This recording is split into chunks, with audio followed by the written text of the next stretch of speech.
Hello students, beginning for विकुंज में आपका स्वागत है। आज का हमारा टॉपिक है geography, chapter number 1, class 10th, resources and development का। ये हमारा थर्ड पार्ट है जिसमें हम डिस्कस करने वाले हैं।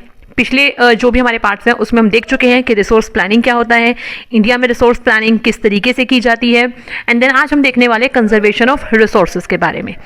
कंजर्वेशन ऑफ रिसोर्सेज कराने से पहले मैं आपको एक चीज़ और बताना चाहती हूँ कि आपको पता होगा कि इंडिया क्या एक रिच बहुत ज़्यादा है, किस मामले में, रिसोर्स के मामले में। दैट मीन्स यहाँ पे इतनी ज़्यादा वैरायटी है, डाइवर्सिटी है कि यहाँ पर इतने टाइप के रिसोर्सेज यहाँ पे पाए जाते हैं। और ये बहुत बड़ा फैक्टर्स था कि यहाँ पे क्या है, ब्रिटिशर्स ने हमें क्या बनाया था, अपना कॉलोनी बनाया था। दैट मीन्स यहाँ पे कॉलोनाइजेशन हम लोगों ने फेस किया था।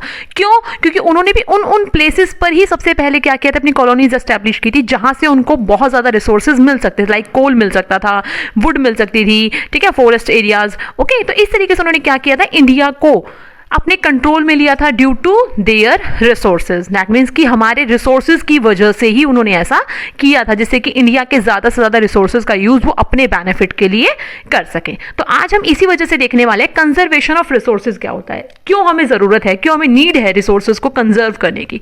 अगर हम देखें तो रिसोर्सेज किसी भी तरीके के डेवलपमेंट में बहुत ज़्यादा वाइटल रोल प्ले करते हैं, ठीक है ना। दैट मीन्स बहुत ज़्यादा इंपॉर्टेंट है। अगर हमें डेवलपमेंट अपना करना है तो उसके लिए रिसोर्सेज हर तरीके से यूजफुल हैं, चाहे हमें किसी भी टाइप का डेवलपमेंट करना हो। अगर हम आज की टाइम की बात देखें तो सोशल, इकोनॉमिक या फिर एनवायरमेंटल प्रॉब्लम्स भी हमारे क्या है, बहुत ज़्यादा एक्सेस, एक्सप्लोटेशन की वजह से या फिर ओवर यूटिलाइजेशन ऑफ रिसोर्सेज की वजह से बहुत ज़्यादा प्रॉब्लम्स क्रिएट हो रही है। एनवायरमेंटल इश्यूज बहुत ज़्यादा क्रिएट हो रहे हैं। ये एक कारण है जिसकी वजह से क्या है, हमें इन रिसोर्सेज को ओवरकम करना चाहिए, इसके यूज को ओवरकम करना चाहिए, जिससे कि एनवायरमेंटल इश्यूज थोड़े से कम हो सके और जो हमारा जो प्लैनेट है, दैट मीन्स जो अर्थ है, वो डेंजर में है, उसको हम उस चीज से बचा सके। और एक और सबसे खास बात क्या है, जो सस्टेनेबल जो डेवलपमेंट है ना, उस चीज को भी फुलफिल करने के लिए, जिससे कि क्या नाम, एक तरीके से जो हमारा एक सस्टेनेबल एग्जिस्टेंस है ना सारे लाइफ फॉर्म्स का, ठीक है ना, वो एक चेन प्रॉपर्ली चलती रहे। क्योंकि आपको पता है हर एक जो क्या नाम है ऑर्गेनिज्म है वो एक दूसरे से इंटरलिंक्ड है। तो ये जो चेन है वो अच्छे से चलती रहे और हम लोग क्या कर सके, सस्टेनेबल डेवलपमेंट अपना कर सके, उसके लिए resource planning, that means conservation of resources, ये दोनों बहुत ज्यादा इंपॉर्टेंट रोल प्ले करते हैं। और इसी वजह से इंडिया में क्या है, सालों से बहुत सारे थिंकर्स ने अपने अपने अलग अलग व्यूज दिए हैं कंजर्वेशन ऑफ रिसोर्सेज के लिए, जिसमें मोस्ट इंपॉर्टेंट हमारे एक क्या नाम है कोट यहाँ पे दिया गया है, महात्मा गांधी जी ने जो बोला था कि there is a enough okay for everybody's need. That means हमारे पास उतने रिसोर्सेज हैं जिससे कि सबकी जरूरत पूरी हो सकती है, but not for anyone's greed. लेकिन अगर बात आ जाए लालच की, तो एक इंसान का भी लालच पूरा नहीं हो सकता, सबके तो बहुत दूर की बात है। कि लालच की बात आए तो हमारे पास रिसोर्सेज बहुत कम है, लेकिन जरूरत की बात आए तो हमारे पास रिसोर्सेज बहुत है। तो हमें क्या करना चाहिए, रिसोर्सेज को अपनी जरूरत के अकॉर्डिंग खर्च करना चाहिए, ना कि अपने लालच के अकॉर्डिंग। ओके, तो ये चीज हमें बहुत ज्यादा ध्यान रखनी है कि हमें रिसोर्सेज को क्या करना है, कंजर्व करना है। अब हमारा नेक्स्ट टॉपिक आता है लैंड रिसोर्सेज। अब इतने सारे रिसोर्सेज हैं तो उसमें से कुछ मेन रिसोर्सेज को हम यहाँ पे डिस्कस करेंगे, जिसमें सबसे पहले हम देख रहे हैं लैंड रिसोर्सेज। जब बात लैंड की होती है तो हम जितने भी लिविंग ऑर्गेनिजम्स है बेसिकली, या फिर नॉन लिविंग भी अगर हम कहें तो क्या एक तरीके से कहाँ रहते हैं, लैंड पे। दैट मीन्स अर्थ पे हम लोग रहते हैं और यहाँ पर हमारी बहुत सारी इकोनॉमिक एक्टिविटीज है जो हम लोग अलग अलग तरीके से परफॉर्म करते हैं लैंड पे ही। लाइक नेचुरल वेजिटेशन है, फल सब्जियां सब उगाते हैं, ट्रांसपोर्टेशन है, कम्युनिकेशन सिस्टम है, वाइल्ड लाइफ है, सभी के लिए तो ये रहने की एक जगह है, या फिर सभी सारी एक्टिविटीज के लिए तो हम यूज करते हैं अपने लैंड रिसोर्स को। तो इसी वजह से जो एक पैटर्न है ना, दैट मीन्स कि अगर हम देखें जो हमारी जो लैंड है उसको हमने डिफरेंट मेन 3 आपके क्या है एक तरीके से जो भू आकृति होती है या फिर जो क्या नाम है डायमेंशंस होते हैं उसमें डिवाइडेड है। दैट मीन्स अगर पूरी लैंड को अगर हम देखें तो उसमें सिर्फ इंडिया की बात हो रही है। 43% एरियाज पे क्या है, प्लेन एरियाज, 30% पे क्या है, माउंटेन्स हैं, एंड 27% पे प्लेट्यूज हैं। ठीक है, तो अब इतना कम है हमारे पास प्लेन एरिया, माउंटेन्स भी बहुत कम एरियाज में है, प्लेट्यूज भी बहुत कम है।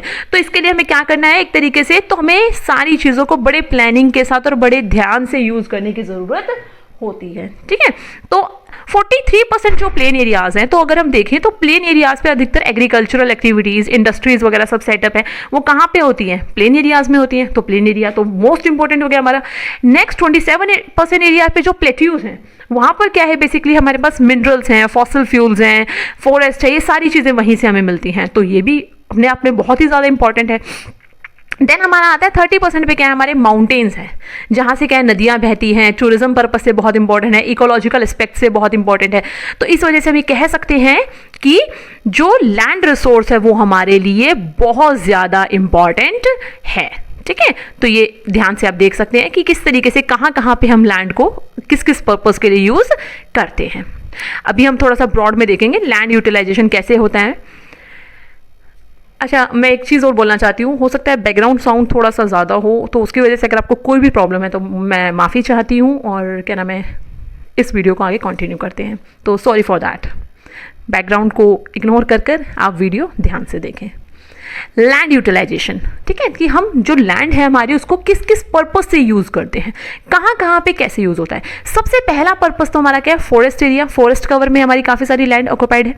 नेक्स्ट आता है नॉट अवेलेबल फॉर कल्टीवेशन, मतलब वो जगह, वो प्लेस, वो ज़मीन, वो लैंड एरिया जिसको हम खेती के लिए यूज़ नहीं करते, वहाँ पर क्या है, या तो वो बैरन लैंड है, बंजर है, बिल्कुल खेती हो ही नहीं सकती, या वो वेस्ट लैंड है। ठीक है, इसी के साथ या तो वो क्या है नॉन एग्रीकल्चरल पर्पस से हम उसको यूज करते हैं, क्योंकि बैरन लैंड है, कोई किसी और चीज में काम नहीं आ सकती है ना, तो वहां पे हम क्या कर सकते हैं, बिल्डिंग्स बना देते हैं, रोड्स बना देते हैं, फैक्ट्रीज बना देते हैं, और भी जो हमारे क्या नाम है अदर एक्टिविटीज हैं वो वहां पे हम परफॉर्म करते हैं।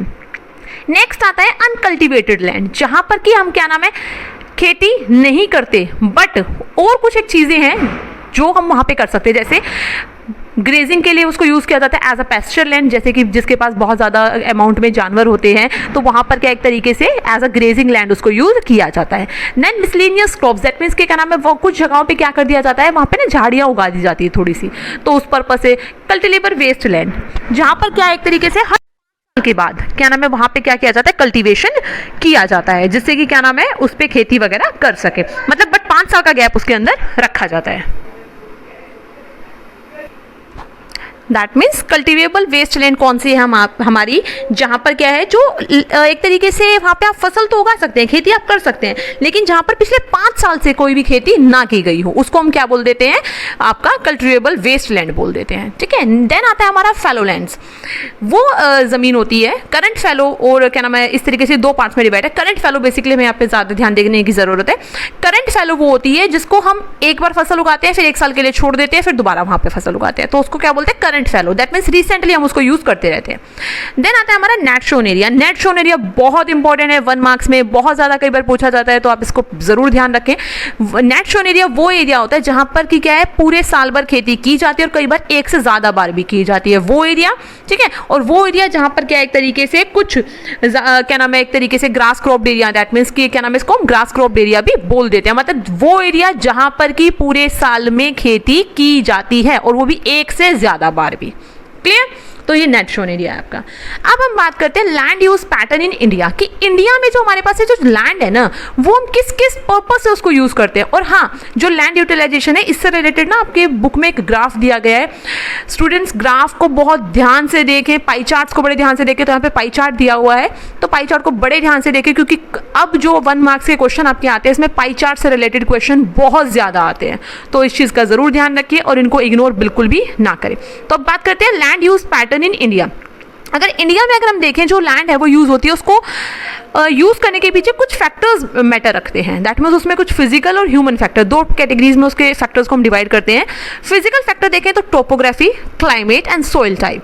देन ह्यूमन फैक्टर में population density, technical capability, culture and tradition. अब मैं इसको बता देती हूँ एक बार क्या है ये।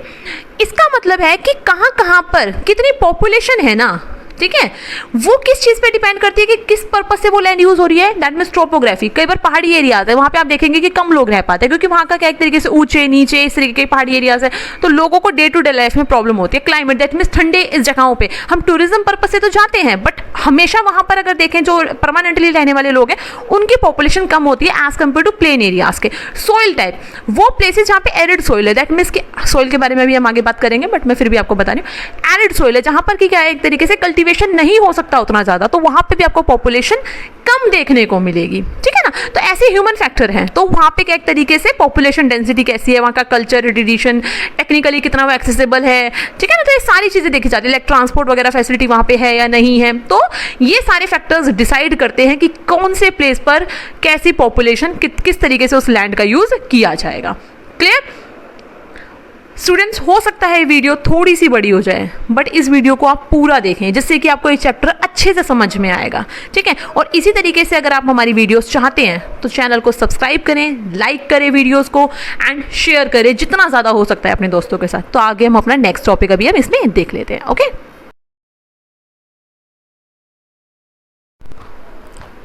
ये स्टूडेंट, तो अब हम बात कर लेते हैं अपने इंडिया के ज्योग्राफिकल एरिया के बारे में। तो इंडिया का अगर हम ज्योग्राफिकल एरिया देखें तो सबसे पहले आपको ये ध्यान रखना है कि 3.28 मिलियन स्क्वायर किलोमीटर का एरिया क्या है, इसके पूरे उसमें कवर अप होता है, जिसमें से कि ये सिर्फ 93% एरिया है जिसको हम यहाँ पर काउंट करते हैं, क्लियर। जिसमें क्या है, आपकी सारी चीज़ें इन्वॉल्व हैं। इसमें नॉर्थ ईस्ट के कुछ ऐसे स्टेट्स हैं जिसको हम इन्वॉल्व नहीं करते, असम के अलावा, और जम्मू कश्मीर का भी कुछ एरिया है जो इसके अंदर इंक्लूड हम लोग नहीं करते हैं। क्यों? क्योंकि वो डिस्प्यूटेड है with China and Pakistan, okay. तो आपको ये ध्यान रखने की ज़रूरत है, तो उसको इससे क्या है, उसको इसमें क्या है, इंक्लूड नहीं किया गया। देन आता है हमारा नेट शोन एरिया। वो क्या, एक तरीके से एक जगह से दूसरी जगह, that means one state to another state क्या है, वो वेरी करता है, क्योंकि कुछ स्टेट्स ऐसे हैं जहाँ पर अराउंड 80% जो लैंड है उस पर कल्टिवेशन किया जाता है, लेकिन कुछ स्टेट्स ऐसे हैं जिस पर ऐसा नहीं है। कुछ स्टेट्स ऐसे हैं जहाँ पर इतना ज़्यादा कल्टिवेशन नहीं किया जाता, लाइक अरुणाचल प्रदेश है, मिजोरम है, मणिपुर है, अंडमान निकोबार आइलैंड है, तो यहाँ पर क्या उतना ज़्यादा कल्टिवेशन नहीं किया जाता। बट हरियाणा है, पंजाब है, यहाँ पर 80% लैंड पे क्या करते हैं लोग, अपनी खेती वगैरह करते हैं। इसके अलावा क्या है, नेक्स्ट चीज़ हमारी क्या आ जाती है, जो फॉरेस्ट है उसके ऊपर बहुत सारे लोगों का वो क्या है, एक तरीके से लिवलीहुड है, बहुत सारे लोगों का जीवन क्या है उन्हीं से मिलने वाली चीज़ों से क्या है, चलता है।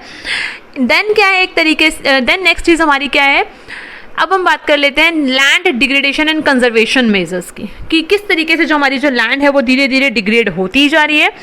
One more thing, national forest policy 1952 में बनाई गई थी इंडिया में, उसके अकॉर्डिंगली अगर हम देखें 33% एरिया क्या है, लैंड एरिया किसके अंडर में आना चाहिए, फॉरेस्ट के अंडर में आना चाहिए, लाइक 1/3 एरिया।